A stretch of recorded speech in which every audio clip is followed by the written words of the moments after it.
ಶೋರೂಮ್ನಿಂದ ಟ್ರಕ್ಗಳನ್ನು ಖರೀದಿಸಿ ಕೇವಲ 80 ಕಿಲೋಮೀಟರ್ ಓಡಿಸಿ ತಗೊಂಬಂದು ಮನೆ ಮುಂದೆ ನಿಲ್ಲಿಸಿಕೊಂಡಿದ್ದ 2 ಟ್ರಕ್ಗಳ ಟೈರ್ಗಳನ್ನು ಬೆಳ್ಳಂಬೆಳಗ್ಗೆ ಆಗೋಷ್ಟರಲ್ಲಿ ಕಳ್ಳತನ ಮಾಡಿದ ಘಟನೆ ನಡೆದಿದೆ. ಹೌದು, ಇನ್ನು ಶೋರೂಮ್ನ ಕೇವಲ 80 ಕಿಲೋಮೀಟರ್ ಓಡಿದ 2 ಹೊಸ ಟ್ರಕ್ಗಳನ್ನು ಮನೆ ಬಳಿ ತಂದು ನಿಲ್ಲಿಸ್ಕೊಂಡಿದ್ರು. ಎಂದಿನಂತೆ ಬೆಳ್ಳಂಬೆಳಗ್ಗೆ ಮನೆಯಿಂದ ಆಚೆಗೆ ಬಂದು ಟ್ರಕ್ಗಳತ್ತ ಕಣ್ಣಾಯಿಸ್ತಾ ಇದ್ದಂತೆ ಮಾಲೀಕನಿಗೆ ಶಾಕ್ ಆಗಿತ್ತು. ಟ್ರಕ್ನ 4 ಟೈರ್ಗಳನ್ನೇ ಕಳ್ಳರು ಕದ್ದೊಯ್ದಿರುವಂಥ ಘಟನೆ ಚಿಕ್ಕಬಳ್ಳಾಪುರ ತಾಲೂಕಿನ ಕಳವಾರ ಗ್ರಾಮದಲ್ಲಿ ನಡೆದಿದೆ. ಗ್ರಾಮದ ವೆಂಕಟರೆಡ್ಡಿ ಬಾಬು ಗ್ರಾನೈಟ್ ದಿಮ್ಮಿಗಳನ್ನು ಸಾಗಿಸೋದಕ್ಕೆ ಅಂತ 2 ಮಹೀಂದ್ರಾ ಕಂಪನಿಯ ಹೊಸ ಟ್ರಕ್ಗಳನ್ನು ಖರೀದಿ ಮಾಡಿ ಟ್ರಕ್ಗಳಿಗೆ ಬಾಡಿ ಕಟ್ಟಿಸೋಕೆ ಟೈಮ್ ಬೇಕಾದ ಕಾರಣ ಮನೆಯ ಪಕ್ಕದಲ್ಲೇ ನಿಲ್ಲಿಸ್ಕೊಂಡಿದ್ರು.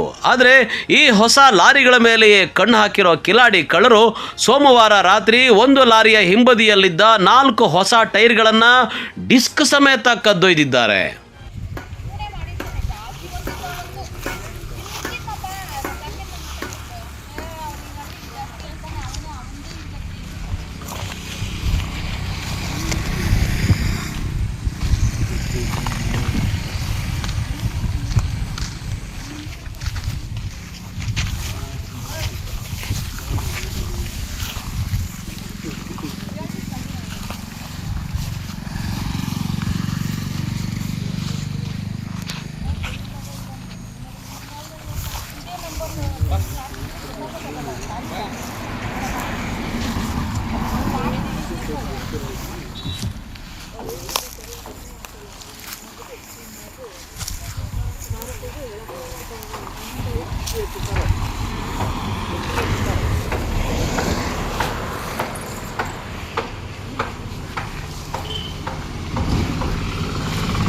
ಇನ್ನು ಮತ್ತೊಂದು ಕಡೆ ಚಿಕ್ಕಬಳ್ಳಾಪುರ ನಗರ ಹೊರವಲಯದ ಮಂಚನಬೆಲೆ ಸೇತುವೆಯ ವೇಬ್ರಿಡ್ಜ್ ಬಳಿ ನಿಲ್ಲಿಸಿದ್ದ ನಂದನ್ ರೆಡ್ಡಿ ಎಂಬುವರಿಗೆ ಸೇರಿದ ಜೆಸಿಬಿಯಲ್ಲಿ ಬ್ಯಾಟರಿಯನ್ನು ಸಹ ಕಳ್ಳರು ಕದ್ದೊಯ್ದಿದ್ದಾರೆ.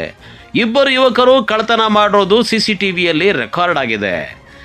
ಈ 2 ಪ್ರತ್ಯೇಕ ಕಳ್ಳತನ ಪ್ರಕರಣಗಳು ಚಿಕ್ಕಬಳ್ಳಾಪುರ ಗ್ರಾಮಾಂತರ ಪೊಲೀಸ್ ಠಾಣಾ ವ್ಯಾಪ್ತಿಯಲ್ಲಿ ನಡೆದಿದ್ದು ವಾಹನ ಮಾಲೀಕರನ್ನ ಬೆಚ್ಚಿ ಬೀಳುವಂತೆ ಮಾಡಿದೆ.